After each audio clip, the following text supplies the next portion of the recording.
You know, back in the day, Marvin really had a way with all the ladies. If you put him on a record with a woman, he just wrapped himself around her voice. Whoever she was, he made her sound better. He lifted everybody's game. In the last years of his life, Marvin Gaye moved through the world as if death were already sitting just outside his door. He told the people closest to him the same chilling line again and again, "I won't live long." Nights stretched without sleep. Curtains stayed drawn even in daylight. Fear became part of the daily routine. According to his brother, Frankie Gaye, Marvin was not simply anxious. He was convinced that something or someone was watching him, marking him, and closing in step by step. In that heavy silence, odd private rituals began to surface. Candles burned in rooms that were otherwise completely dark. Soft, muted prayers were repeated over and over, not with the peace of worship, not with the confidence of faith, but with the desperation of a man trying to push back an invisible deadline. These were not organized satanic ceremonies. They were improvised acts, born out of terror, carried out by someone who believed death had already circled his name. This investigation follows Frankie's account, down into Marvin's final descent, and circles one disturbing question: was Marvin Gaye really trying to escape death, or was he slowly preparing himself to walk toward it? Chapter 1. Violent Faith, a Child Taught to Fear God, 1940 s. 1960 s. Before Marvin Gaye became a symbol of romance, vulnerability, and spiritual longing, he was a scared boy in a small Washington, D.C. house where religion did not comfort, it threatened.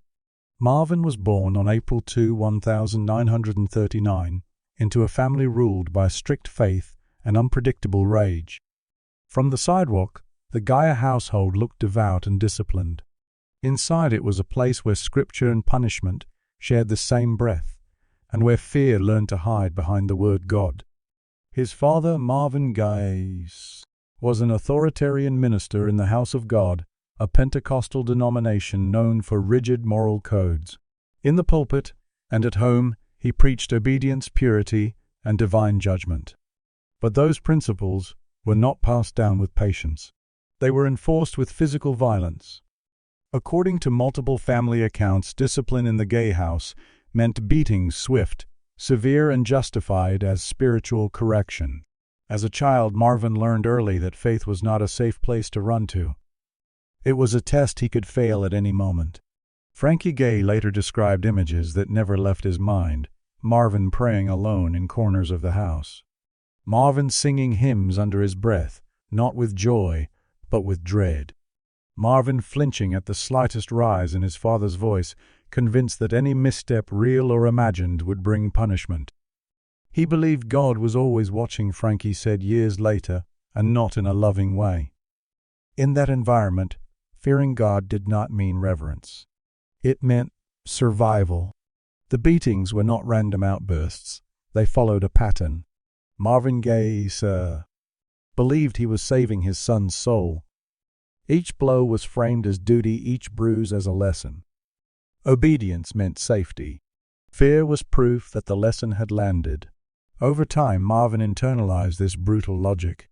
If something went wrong, it must be his fault. If pain arrived, he must have deserved it. Yet in the middle of all this, one escape route appeared: music. As a boy, Marvin discovered that his voice could do something his body never could. It could leave the room.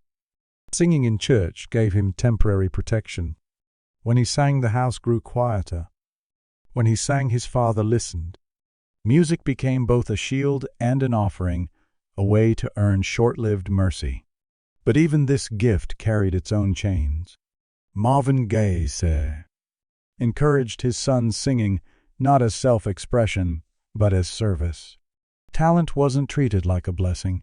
It was a responsibility to God. This contradiction cut deep. Marvin loved gospel music, but the sound of it was welded to fear. He believed in God, but he expected punishment.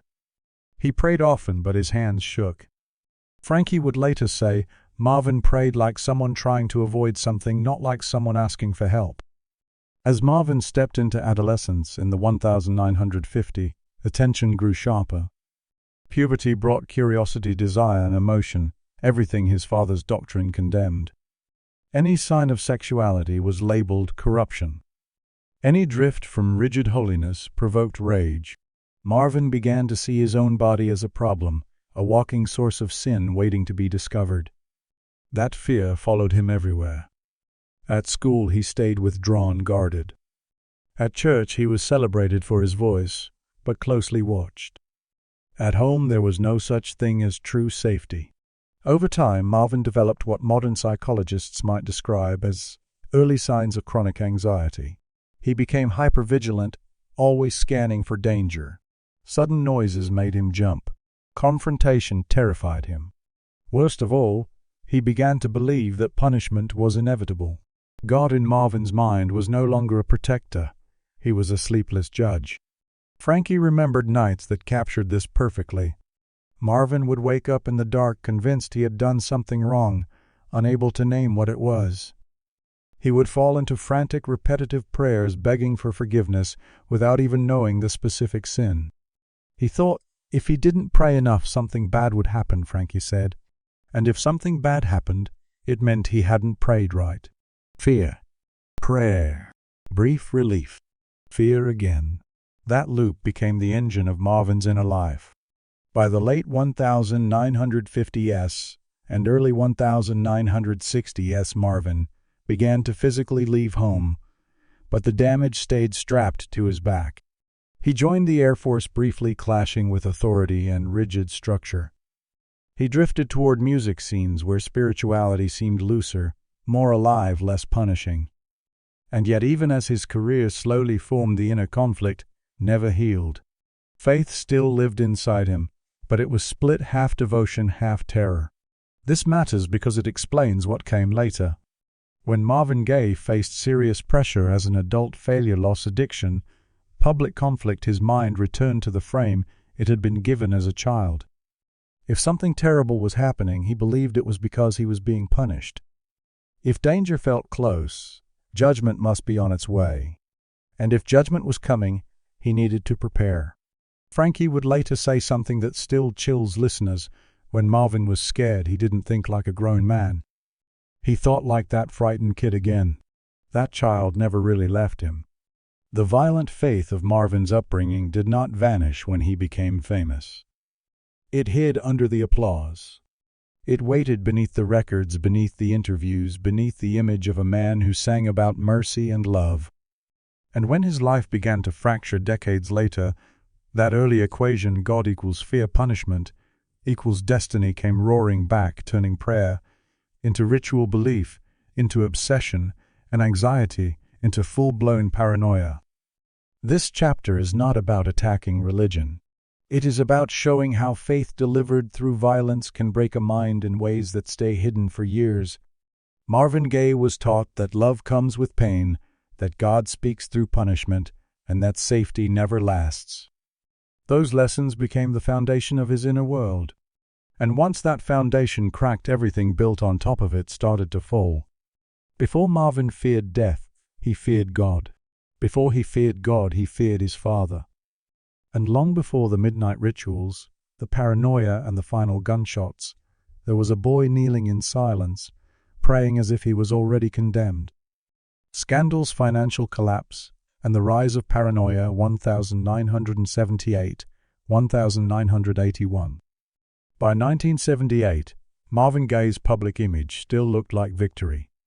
He was revered, influential, and praised as one of the most emotionally honest voices in American music. But behind the carefully managed photos and polished interviews, his life was already breaking apart in slow motion. The collapse did not arrive like a single blow. It came in layers, legal, financial, psychological, each one tightening around him, feeding the next until fear was no longer a feeling. It was the atmosphere he lived in. The first break was personal. In 1978, Marvin's marriage to Anna Gordy, sister of Motown, founder Berry Gordy, officially ended in divorce. It was more than a failed relationship. It was the tearing down of the one structure that had once tied him to the center of Motown's power. Friends later said the divorce didn't just hurt him, it stripped away his sense of protection. For the first time in his adult life, Marvin seemed exposed, no longer buffered by the system that had once shielded him from the full force of consequences. Almost immediately, a second blow landed. Marvin was confronted with millions of dollars in unpaid IRS taxes debts that had been stacking quietly in the background for years through bad management, denial, and avoidance. Court documents would eventually show how serious the situation really was. But in the moment, Marvin did not meet the crisis with a clear plan. He reacted with panic. Letters from the IRS went unread, then hidden. Meetings were delayed, then ignored. Problems were pushed aside like things that might disappear if he just refused to look at them. At the same time, his cocaine use deepened. What had once been recreation had turned into something closer to survival, a way to outrun his thoughts for a few hours at a time. Those close to him described wild mood swings, sleepless nights, bursts of manic energy, followed by stretches of hollow, despairing silence. Cocaine didn't invent Marvin's fear. It magnified it. It sharpened every anxiety, distorted every suspicion, and turned every worry into a threat that felt immediate and personal. By 1979, paranoia had become a daily companion. According to Frankie Gaye, Marvin started to speak openly about being watched. Not in a metaphorical, famous, scary way, but literally. He talked about unseen observers. He talked about people listening through walls. He talked about forces human and otherwise moving quietly against him. He thought they were watching him, Frankie recalled. That belief started to shape everything. Curtains stayed closed around the clock. Windows were covered, sometimes double-layered, to block any line of sight. Marvin grew wary of telephones, convinced the lines were tapped. He pulled away from managers, musicians, and even longtime friends. Trust evaporated. Isolation filled the space where trust had been. The fear took a specific shape in his mind. Someone somewhere wanted him dead. The legal and financial pressure only reinforced that feeling. After 1980, the IRS was no longer a distant threat. It was a looming presence. Court actions, demands, and deadlines tightened around him. His income became unpredictable. His lifestyle, once extravagant, now felt like a trap he couldn't afford and couldn't escape. To Marvin, none of this looked like a fixable legal problem. It looked like judgment. The belief his father had planted long ago, punishment follows wrongdoing, rose back to the surface. Marvin didn't just think he was in trouble. He believed he was being punished. If punishment was coming, then someone had to be delivering it. And if someone was delivering it, then someone had to be watching. By 1981, Marvin's fear had reached a critical edge. He left the United States and spent time in Europe, a movie presented publicly as a creative retreat. Privately, it was something closer to flight. He was trying to outrun the weight closing in on him, debt, scandal, expectations, and what he felt were unseen enemies. But paranoia traveled with him. New cities did not bring peace. They brought new rooms to darken, new curtains to close, new shadows to mistrust.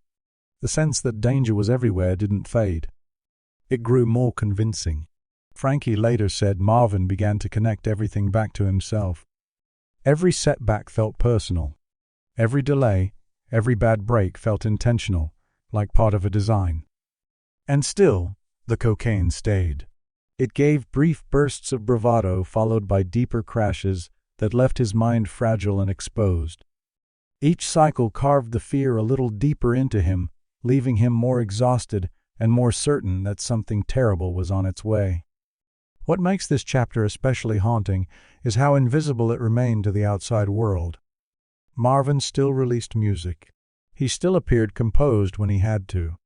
Interviews were managed. Performances were curated.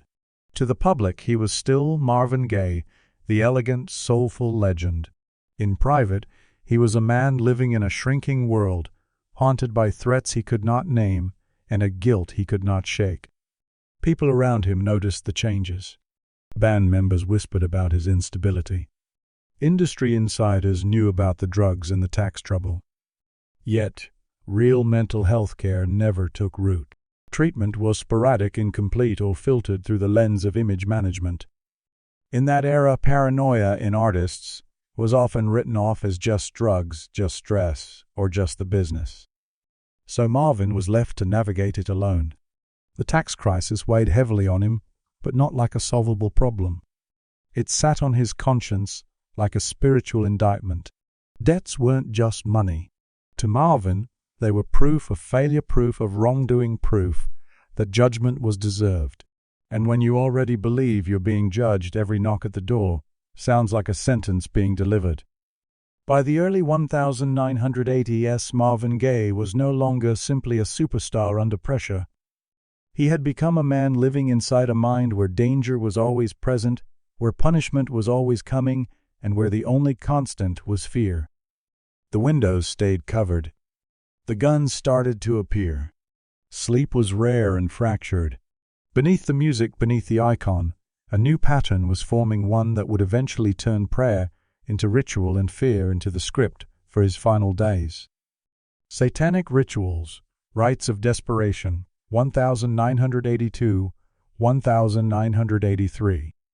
By 1982, Marvin Gaye's fear had crossed a line you can't see on a calendar, but you can feel in every room he entered. What once looked like anxiety now demanded action. Sleepless nights no longer ended with whispered prayers alone. They ended with Patton's strange private behaviors that he carried out as if his life depended on them. According to his brother, Frankie Gaye, this was the period when Marvin began performing what he believed were acts of protection. Not ceremonies for show, not rehearsed religion, but improvised rituals he thought might delay a death he felt had already been scheduled. The setting barely changed. Dark rooms. Curtains pressed shut. Televisions off. Phones ignored. Frankie recalled stepping into spaces that felt deliberately emptied. No music playing. No casual clutter. Just Marvin, the darkness, and a sense that the world had been reduced to four walls because anything more was too dangerous to manage. Then came the candles. They weren't soft decor or romantic lighting. Marvin lit them with intent, one after the other, watching the wicks catch flame as if the timing mattered. He often left the main lights off so the candles became the only source of illumination. Shadows climbed and stretched across the walls as he moved, pacing, sitting, rising again. After the candles came the marks. Frankie described seeing symbols Marvin had sketched on paper and sometimes on surfaces nearby. They weren't crosses, stars, or any recognizable religious icons. They belonged to no church, no occult order, no known tradition. They looked rushed lines and shapes drawn over and over, as if Marvin were trying to match a pattern he half remembered or half invented. When Frankie asked what they meant, Marvin refused to offer a clear explanation. He would only say they were needed or murmur, "It's part of it." Part of what he never answered in full. The meaning lived entirely in his own head. Then came the words. Marvin had always prayed. But the prayers Frankie heard now were different. They didn't sound like gospel. They didn't sound like church. They sounded like a man trying to crack a code. He repeated phrases again and again, sometimes under his breath, sometimes out loud, sometimes stopping halfway through a sentence, only to restart, as if the syllables had to land in exactly the right order. The words were fragmented and obsessive, less like petitions to God and more like incantations built from fear and memory. Marvin believed the wording mattered. If the phrases were wrong, the protection would fail. If the steps were out of order, the shield would break. In his mind, every detail had weight. And at the center of it all was one belief: if he did it right, death could be pushed back. Not erased. Not defeated. Delayed. Frankie remembered Marvin saying, "If I do it right, it won't happen yet." Not never. Just not yet. That distinction says everything about where his mind was. He wasn't chasing salvation. He was begging for time. What made these acts terrifying was not that they were satanic in any organized sense. It was that they were solitary. Marvin wasn't following a ritual book, a cult, or a spiritual leader. There was no doctrine, no guidance, no community. There was only fear. Fear, addiction, and a lifetime of religious lessons that had taught him that punishment was always waiting just off stage. Later, people would label these practices satanic rituals. But Frankie was specific. Marvin was not worshiping the devil. He wasn't pledging himself to some dark priesthood. He wasn't a Satanist, Frankie said. He was scared. The rituals looked dark because his thoughts were dark. The room was lit by candles because he was afraid of what he imagined outside the windows. The symbols were strange because they came from a mind trying to invent its own language with no one to translate it. As 1982 bled into 1983, the rituals became more frequent. So did the paranoia. Marvin began to talk, as if God had gone quiet. The prayers that had once offered him at least a moment of relief now felt unanswered. In conversations that deeply disturbed his brother, Marvin started to blur the line between God and the devil entirely. "They sound the same now," he told Frankie. To Marvin, both represented power. Both represented judgment. Both had the ability to end him. When those two images fused in his mind, the moral map he had lived with since childhood collapsed.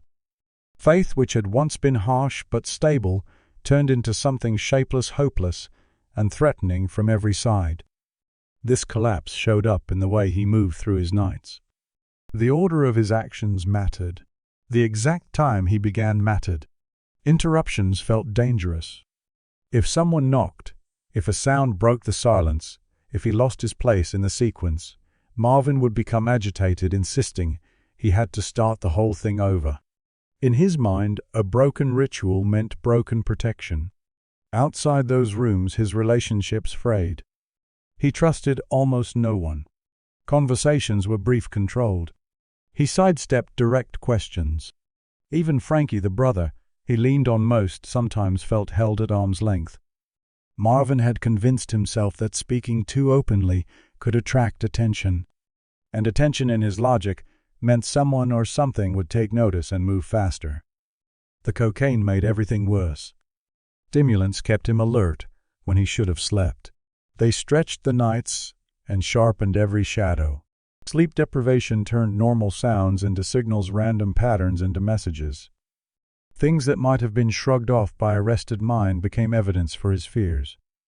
A flickering light wasn't just faulty wiring. A noise in the house wasn't just someone closing a door. It was all part of the story he thought he was trapped inside. And yet through all this, Marvin was not completely incoherent. He could still speak clearly about some things. He could still work. He could still perform when required. That made it easier for outsiders to misread what they were seeing. To most people, he was just going through a rough patch. To those in the room during the rituals, he was in crisis. Frankie later said the most chilling part wasn't the candles or the symbols or the whispered phrases. It was the mood. Marvin did not sound defiant. He did not look enraged. He looked resigned. He wasn't fighting death. He was negotiating with it. He didn't believe the rituals would save him forever.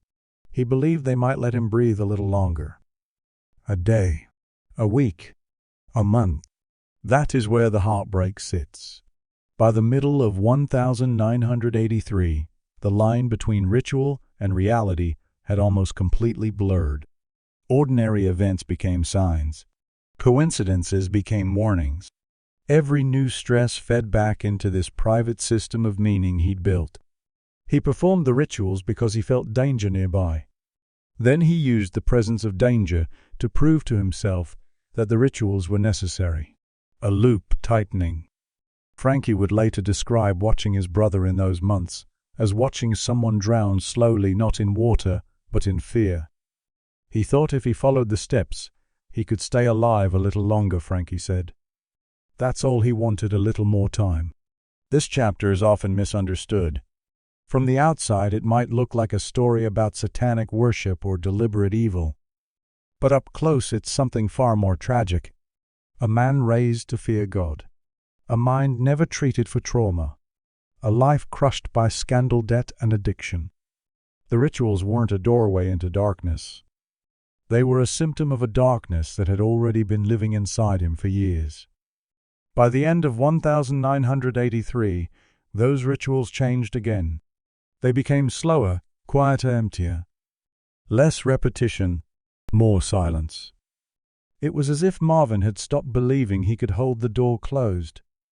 The window of time he thought he was buying was closing. This wasn't the beginning of the end. It was the moment he started to believe the end could no longer be moved. I've been marked when Marvin believed he'd been chosen 1983.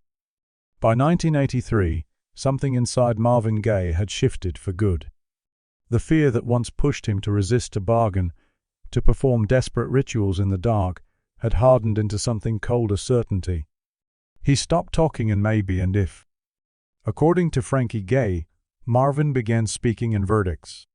He told me they already decided. Frankie recalled years later. That sentence was a turning point. From then on, Marvin no longer believed his actions could change the outcome. Whatever forces he imagined, divine, demonic, human, or unseen, had in his mind already passed judgment. His behavior stopped looking like escape and started looking like preparation. The obsession with protection grew, but it wasn't hopeful. It was fatalistic. Marvin began wearing a bulletproof vest inside the house, during ordinary moments, sitting, walking, talking. Not on stage. Not in a crowd. At home. The one place he should have felt safest. The vest wasn't a precaution. It was an admission. He believed violence was coming, and that his body needed to be armored at all times. At the same time, he disappeared from the world. Friends found their calls unanswered. Collaborators were kept at a polite distance. Meetings vanished from the calendar. Marvin avoided eye contact, avoided gatherings, avoided any interaction that felt like exposure. Frankie noticed that even short conversations seemed to rattle him, as if being seen at all carried risk. In Marvin's mind, no one was neutral anymore. People were either a threat or a witness to whatever was about to happen. What made this period especially tragic was the silence around real mental health care. Marvin was clearly in the grip of severe paranoia, compounded by addiction trauma and spiritual confusion. Yet, there was no steady psychiatric treatment, no consistent intervention, no structure strong enough to pull him out. In the early 1980s, behavior like his was dismissed as eccentricity, artist stuff, or just drugs. The industry minimized it. The world romanticized it. And Marvin was left alone inside his own mind. Frankie later described their talks as strangely calm. Marvin spoke about dying without drama, without tears. "It's already written," he would say. In Frankie's ears, it didn't sound like hysteria. It sounded like surrender. Even the rituals changed. The frantic pacing, the obsessive repetition, the agitated restarts began to fade. Candles were still lit, but fewer. Words were still spoken, but shorter. The energy shifted from bargaining to acknowledgement. Marvin was no longer pleading for protection. He was preparing to accept a sentence. This is where the phrase "I've been marked" reveals its full weight.